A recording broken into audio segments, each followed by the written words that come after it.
Cristiano Pinho, por aqui conosco. Pinho, em primeiro lugar, muito obrigada pela cola, quando eu estava falando do Eduardo Paes ali, né, na entrevista que ele concedeu sobre a liberação, né, de parte do público para assistir a final da Copa América. O Pinho acompanhou todas as aglomerações, mandando pra gente as mensagens. É claro que ele ficou de longe, viu, gente, usando máscara ali, mas mandando mensagens e vídeos aqui pra redação ao longo do fim de semana. Fala, Pinho, desculpa. Não, e só entrevistei quem tava de máscara, vale destacar também. E assim, gente, olha aqui, né? Não era pra isso estar acontecendo. Bom, mas o Pinho vai falar hoje sobre a liberação do governo do Rio de Janeiro para que municípios diminuam o intervalo entre as doses da vacina Oxford AstraZeneca. A gente teve o Distrito Federal, outros estados também, né, reduzindo o intervalo entre a aplicação das doses, e também vai acontecer no Rio, então, Pinho. Isso, além do Distrito Federal, bom dia para você, Carla, Sheila e aos ouvintes. Agora são 8 estados, com o Rio de Janeiro entrando nessa jogada, pelo menos por enquanto. São Pernambuco, Acre, Tocantins, Espírito Santo, Mato Grosso do Sul, Piauí, Santa Catarina, agora o Rio e também o Distrito Federal, só para os nossos ouvintes se situarem bem. Essa discussão ela já vinha sendo feita com os secretários municipais de saúde e a Secretaria Estadual de Saúde aqui no Rio.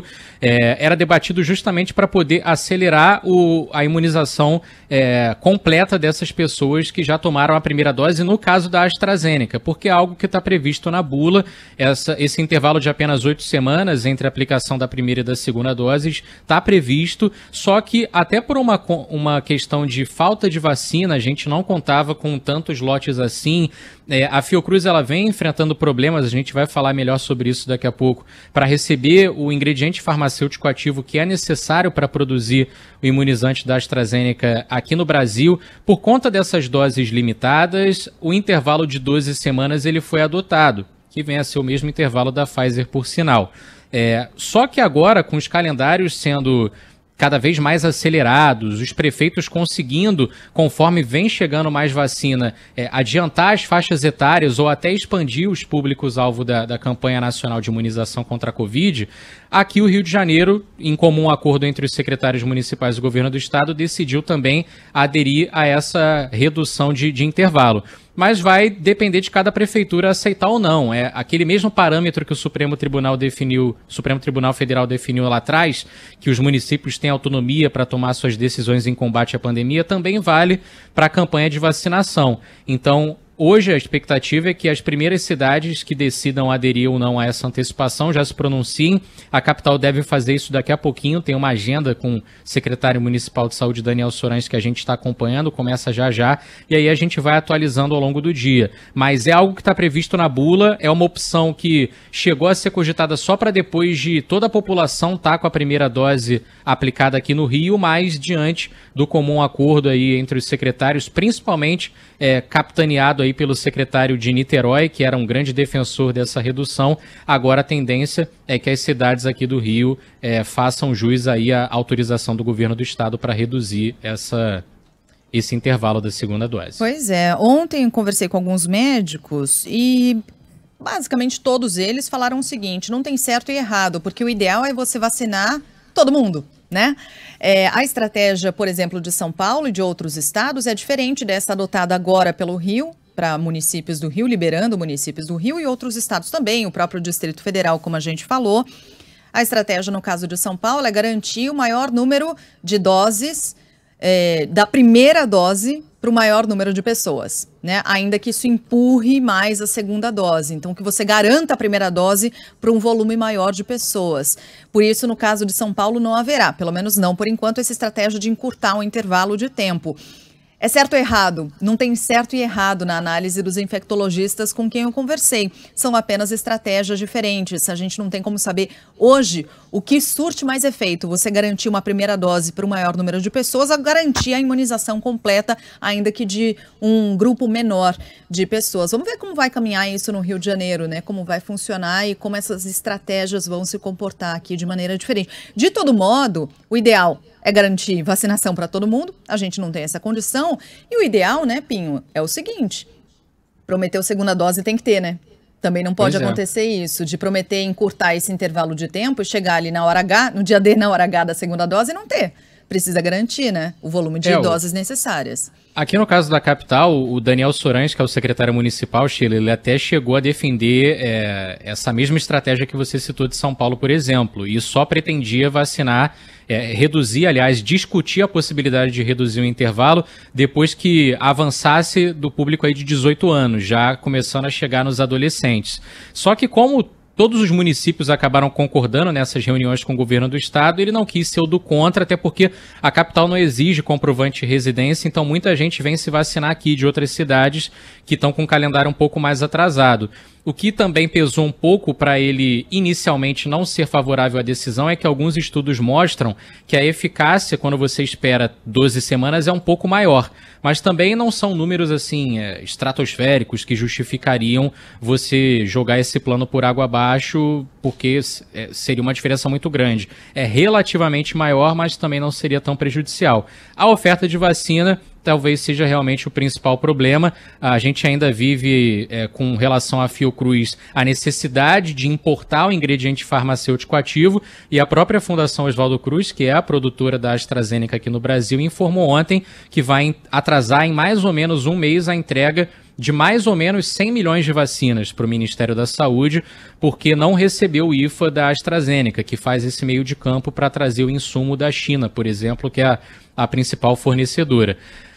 Diante do atraso em julho, a expectativa agora é que seja entregue em agosto, mas segundo a nota da Fiocruz, essas dificuldades elas não atrasam o cronograma completo, e o mesmo número prometido lá atrás de produção de vacina está mantido, inclusive já a partir do ano que vem com a produção de 180 milhões de doses com IFA produzido aqui no Brasil, só que essa tecnologia ainda está sendo transferida, demora um pouco, até lá a gente vai ter que depender dessa importação para poder continuar produzindo vacina suficiente. Tem uma questão aqui, reportagem, o Felipe Félix me mandou aqui, reportagem da semana passada, mas é importante que a gente reforce aqui o seguinte, o estudo publicado na revista Nature sobre resposta das vacinas da Pfizer e da AstraZeneca que exigem uma segunda dose para que a imunização seja considerada completa, é o seguinte, aqueles pacientes que receberam apenas uma dose, aquelas pessoas que receberam apenas uma dose da Pfizer ou AstraZeneca, tiveram uma resposta muito, muito baixa contra variantes. Foi muito pouco ou não eficaz praticamente contra as variantes beta e delta. 10% dos que receberam uma dose só foram capazes de neutralizar a variante indiana depois de uma dose. Tá vendo a necessidade tão grande aí da segunda dose, especialmente nos casos das variantes, né? Essas que assustam tanto, como a delta, por exemplo, que é a variante indiana. Né? É algo para se pesar mesmo. É que era a estratégia do Ministério da Saúde tentar fazer com que pelo menos uma primeira dose, já que você chega a 76%, se não me engano, né? Número mágico, né? Percentual. De cobertura com uma dose só, melhor que nada, claro, né? Para o maior número de pessoas. Agora, quando você aplica as duas doses, aí já sobe para 90 e tantos % de eficácia.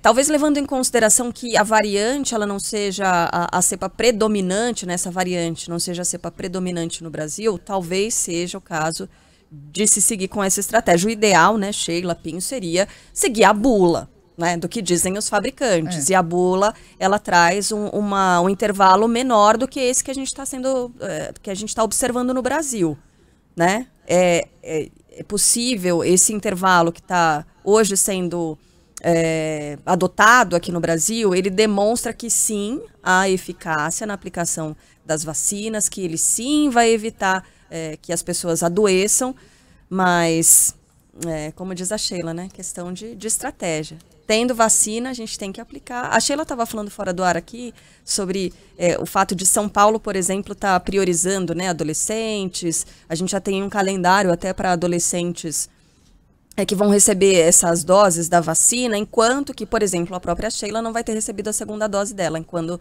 alguns adolescentes, uma faixa já vai ter entrado, né, na fila da vacinação, e você não vai ter recebido a sua segunda dose. Né, assim como milhares de brasileiros, né, que vão receber eventualmente a segunda dose em agosto, setembro, outubro. O que vai acontecer nessa fase, depois de 23 de agosto, adolescentes de 12 a 17 anos já estarão sendo vacinados em São Paulo, mas é uma questão de escolha, né? Não tem certo e errado. errado. O que é certo? Que eles possam se vacinar, até porque vai começar com o público de adolescentes com comorbidades. Então, é importante também garantir a vacinação desses adolescentes, mas, ao mesmo tempo, também não atrasar tanto assim a vacinação com a segunda dose. Estratégia. Vamos ver no que vai dar. Ponto de interrogação, porque, ao mesmo tempo, os pais e responsáveis estão tão animados. Nossa, claro. Eu recebi o calendário, viu, Pinho? Aqui da vacinação para adolescentes, disparei para todo mundo da família, para os amigos, para todo mundo que tem filho, que tem sobrinho, né? A minha sobrinha tem 15 anos. A gente fica feliz da vida, ao saber que vai estar, por exemplo, na festa de aniversário dela de 15 anos, que foi empurrada lá para o fim do ano, era para ter acontecido em maio, foi empurrada para novembro. Vai estar todo mundo vacinado. Então, Nossa pois é, com a Senhora. volta às aulas presenciais, né? Os pais se sentem mais seguros e os profissionais de educação também podem se sentir mais seguros com isso. E aí, Pinho, eu conversei ontem, a gente conversou no Band News TV com o Pedro Alau, né? Que é um dos especialistas mais reconhecidos no Brasil atualmente no que se refere a coronavírus. E viu, Pinho, ele falou que até o fim do ano a gente deve ter um cenário bem melhor. Então, a virada do ano já vai ser boa, Cristiano. Aí sim. Aqui no Rio a gente já está até na expectativa de carnaval. Pelo menos a prefeitura renovou o contrato com as escolas de samba do Grupo Especial para nos próximos 4 anos já ter desfile. Então, há uma expectativa também para quem sabe ter alguma coisa no Réveillon. A gente sonha, né? Claro que em primeiro lugar está a segurança de todos, mas se for possível, por que não, né? Você imagina a loucura desse Carnaval 2022, tá louco. Ô Pinho, um abraço para você, bom trabalho por aí, até mais. Valeu, até.